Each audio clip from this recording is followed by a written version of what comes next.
Thank you for joining us in Money Matters. I am Folashade Ogrinde. In line with the stipulated laws guiding Nigeria's financial regulation, relevant government agencies have received the 2022 to 2024 medium-term expenditure framework and fiscal strategy paper, which will guide the federal government in preparing the 2022 budget. This report has details. Announcing details of the 2022-2024 medium-term expenditure framework and fiscal strategy paper, the Minister of Finance, Budget and National Planning, Zainab Ahmed, reveals 13.98 trillion naira is budgeted for 2022. This, according to her, is 3% higher than what is specified in the Fiscal Responsibility Act. The total expenditure that we are expecting, we have projected and approved by Council, is an aggregate expenditure of 13.98 trillion naira. This budget is just 3% higher than the 2021 budget in terms of the size of expenditure. We also reported to Council the budget deficit and the financing items for the expenditure. The budget deficit that is projected for 2022 is 5.62 trillion, up from 5.60 trillion in 2022. This amount represents 3.05% of the estimated GDP, which is slightly above the 3% threshold that is specified in the Fiscal Responsibility Act. The FRA empowers Mr. President to exceed the threshold if, in his opinion, the nation faces national security threats. Ahmed says the difference is based on projected revenue to the Federation account in 2022. Specifically for 2022, the revenue that we expect is 6.54 trillion and 2.62 trillion to accrue to the Federation account and VAT pool respectively. And then that there will be a net oil and gas revenue available for the Federation account FAC for distribution. It will be 6.151 trillion in 2022. This revenue is projected to increase in 2023 to 9.15 trillion. Meanwhile, crude oil benchmark is pegged at $57 per barrel, an increase of $17 from the $40 retained in 2021. There will be a crude oil benchmark price of $57 per barrel, a crude oil for 2022, a crude oil production of 1.88 million barrels per day, a naira exchange rate of 410 naira 15 kobo to $1. With a moderated inflation rate of 17.93%, the finance minister is optimistic that the economy will see a rebound and inflation would stabilize at 13% in 2022. Welcome back. The key assumptions and parameters documented in the medium-term expenditure framework and fiscal strategy paper plays a major role in shaping the nation's financial year.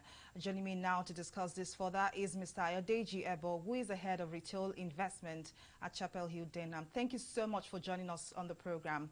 Now, what do you make of the projected expenditure of 13.98 trillion naira with a deficit of 5.62 trillion naira, especially when this is clearly above the deficit to GDP threshold stipulated in the Fiscal Responsibility Act?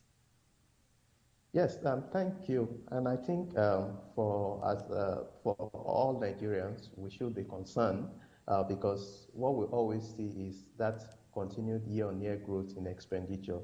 So the rate at which our expenditure is increasing compared to the rate at which the revenue line is increasing is going faster. And if you cannot, I always view an economy should be viewed like a business. If you cannot grow your top line, or if you can't grow your top line, then you need to do something about your cost.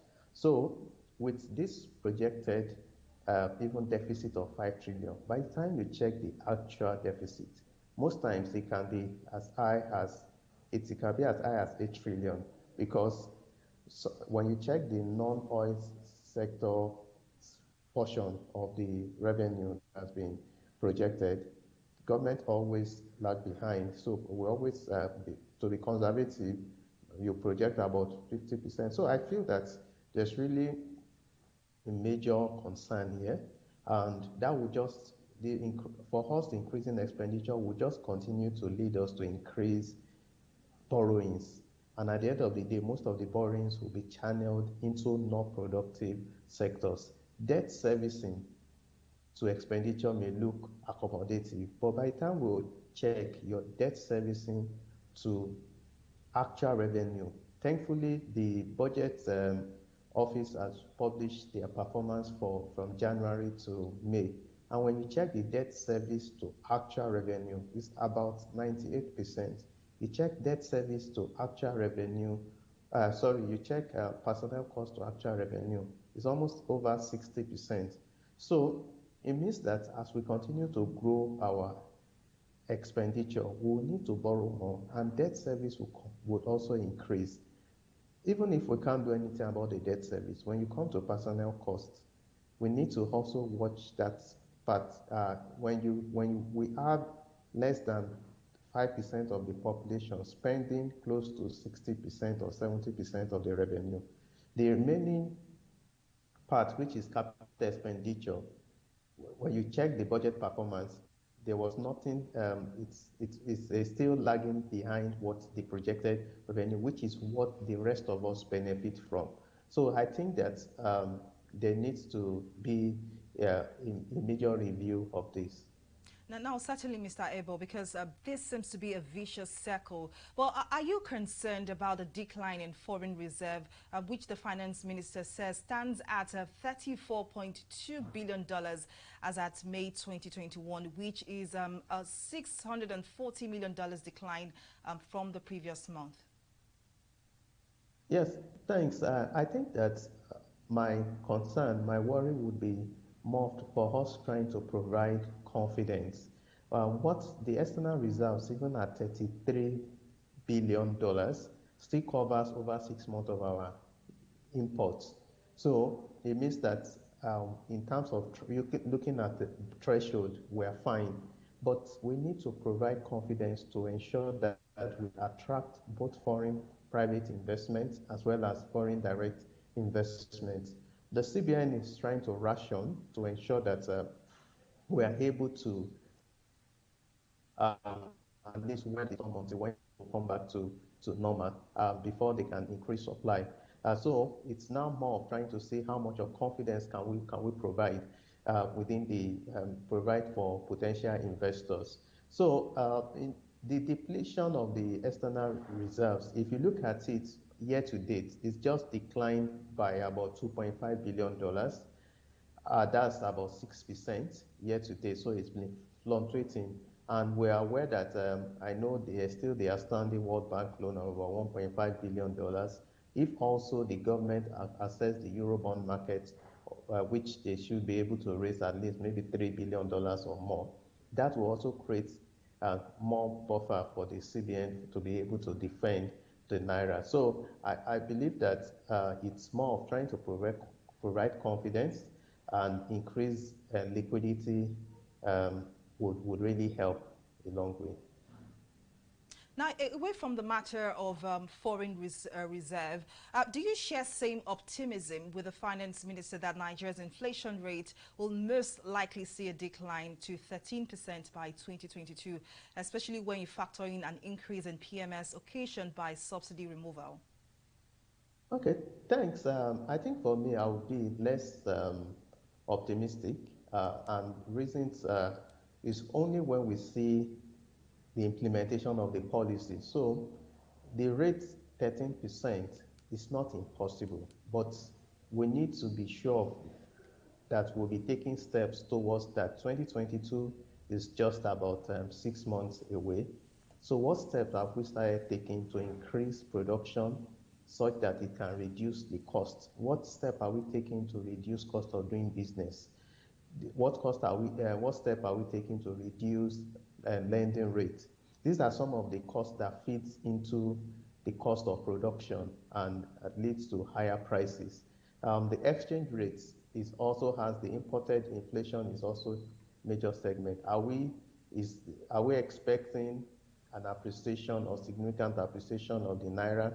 These are some of those things that will feed into us coming up with, or will feed into the projection.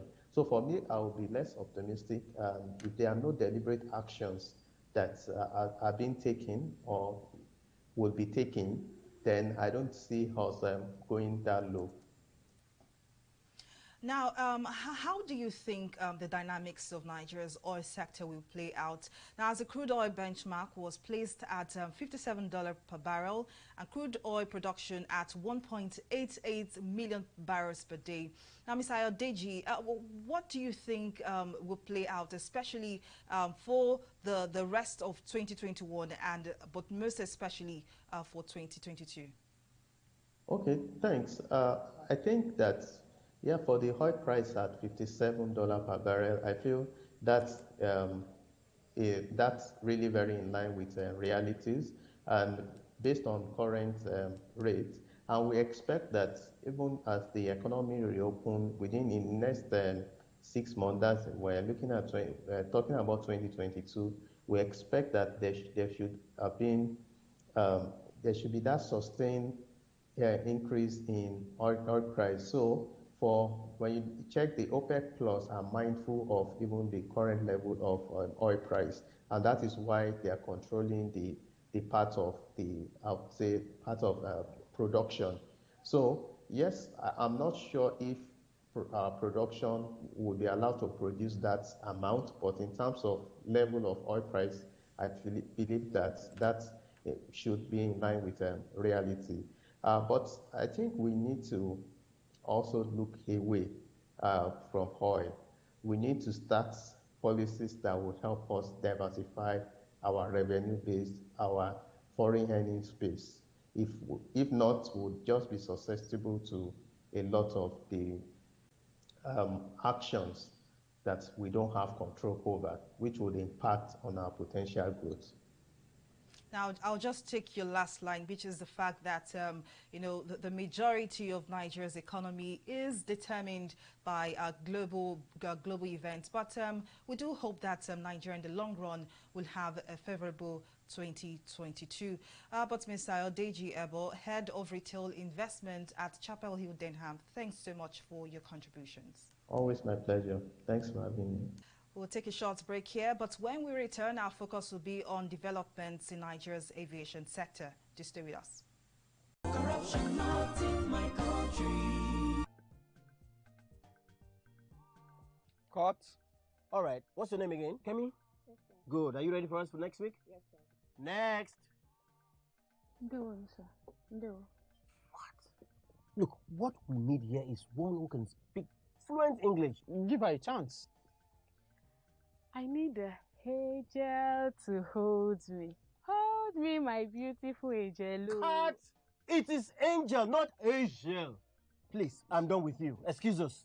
Kemi was far better. It's not about our rendition. It's not about our performance here. By the time she and her friends join us in our hotel rooms, you will know how far. Can I have her phone? She has a robust profile. Real robust profile. I do not undercut professional ethics. It is an act of corruption. Not in my country. Corruption not in my country. Stop corruption now. Welcome back. The federal government says airline operators must refund the full cost of travel tickets to passengers after a 2-hour delay. Minister of Aviation Hadi Sirika made a declaration at the weekly State House briefing in Abuja. Sirika also raised concerns over 37 billion naira debts owed by airlines, adding that the federal government will, in line with current reforms, double down on such debtors. Details in this report. Several airline companies are folded up in Nigeria, some due to fatal crashes and others suspended operation due to management incompetence. As a result of this, financial institutions and international lenders now view the nation's aviation industry with caution. To address the lapses in the sector, the Minister of Aviation has now announced measures aimed at preventing the frequent collapse of airline companies in the country. So what we are doing is to try to liberalize and remove all of the hindrances and lets in the provision of civil aviation service to drive down the price. Recently, an airline launched and started selling tickets at 16,000 naira. I received complaints where a certain airline will charge you 100,000 naira to Kano because of monopoly, because of the absence of people that can provide the service. So all these things that we're doing, better runways, better airports, better control, availability of avgas, this and that, everything that we're doing is geared towards giving the infrastructure that we need for the industry to grow. Nigeria's airline facilities are said to be some of the worst in the world, and fixing them would require a lot of money, which the government says it cannot afford. Sirika says this is the reason why the government is turning the facilities over to private investors. We are not going to be selling public assets, no. We will concession them in such a way that we give it and you give us back after many years, and you'll be paying us fees as you use it. That something fundamental has happened and has changed. In the time when they were doing all those privatization and selling of government properties, there was no institutional framework. Today, there is ICRC, Infrastructure Concession Regulatory Commission, that has the sole responsibility of concessions wherever they are in accordance with the law. So everything that you will do, it is in accordance with the law and law of the land. So you cannot do them and reverse them. I'm giving the assurance nothing will happen to it because it's a contract and we're contractually obligated. The minister also announced stiffer sanctions against airlines flouting rights of the travelers.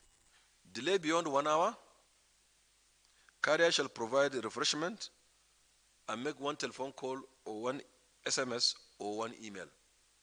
So they should send you an SMS, I'm sorry we're delaying for 1 hour, or call you and then also give you water or Fanta. Delay for 2 hours, listen, delay for 2 hours and beyond, the carrier shall reimburse passengers the full value of their tickets.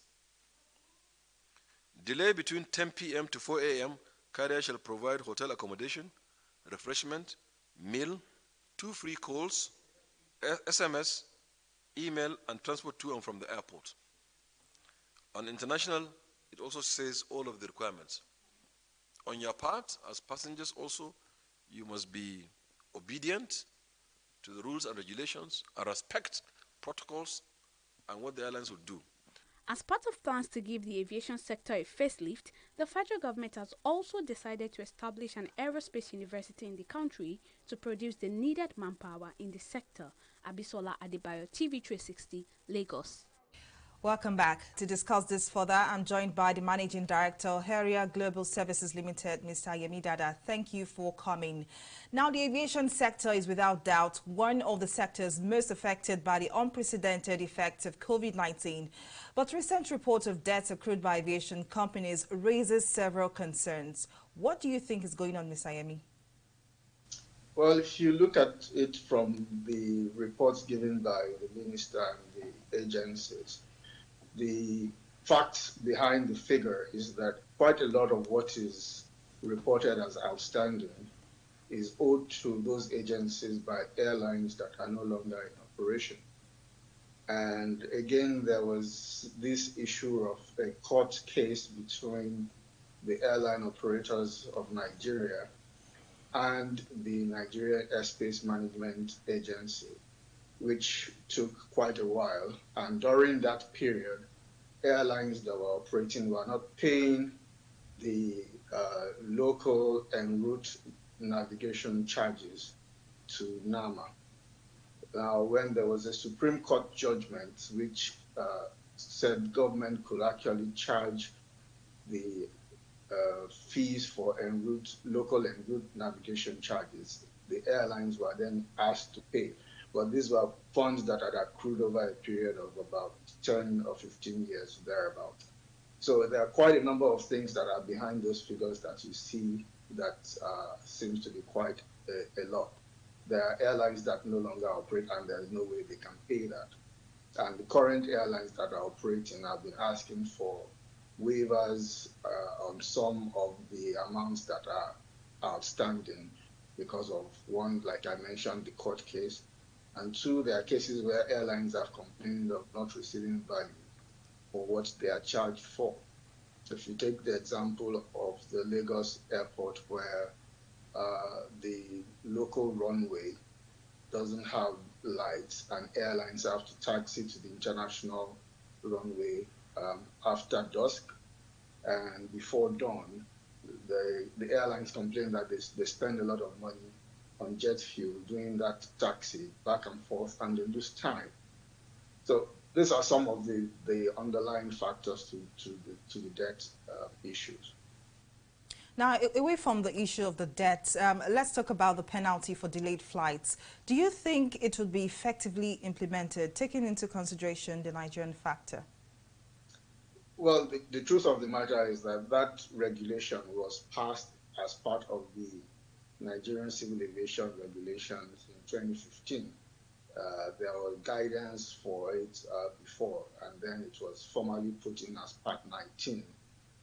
Part of Part 19 in 2015. So it's been in existence for quite a while.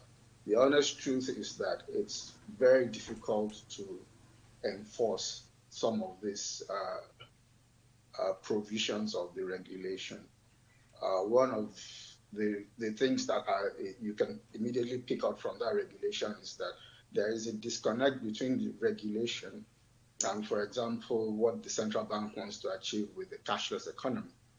You cannot begin to refund in cash to people who did not pay you in cash. If your payment came through a card or a bank, it will have to be rolled back through that same process, and it cannot be done immediately. So that is one constraint. The second constraint is that you then need to even understand what is the reason for the delay, what has caused it. If it is out of the control of the airline, which in quite a number of cases it is, then you probably will not be able to enforce the penalties on the airline. So that, again, stands for the reason why you've not been seeing these penalties flying since the regulation has been in existence. Now, moving forward, how well do you think the aviation sector is performing? Would it maintain its role as one of the major contributors to the nation's GDP? Actually, the Nigerian aviation sector has recovered quite quickly from the effect of the COVID pandemic and the lockdown. I think the issues of insecurity, the roads that are bad and sometimes unsafe, makes the air transport sector very important. It's also strategic as a catalyst for economic growth. It helps reduce time in terms of logistics and so on. So it's actually core and key, and it's beginning to get back to the levels of pre-COVID-19 performance. Well, Ms. Ayemi Dada, Managing Director, Harrier Global Services Limited, thank you so much for your time and your contributions. Thank you for having me. Well, and to wrap on Money Matters, thanks so much for watching. See you next time. Bye-bye.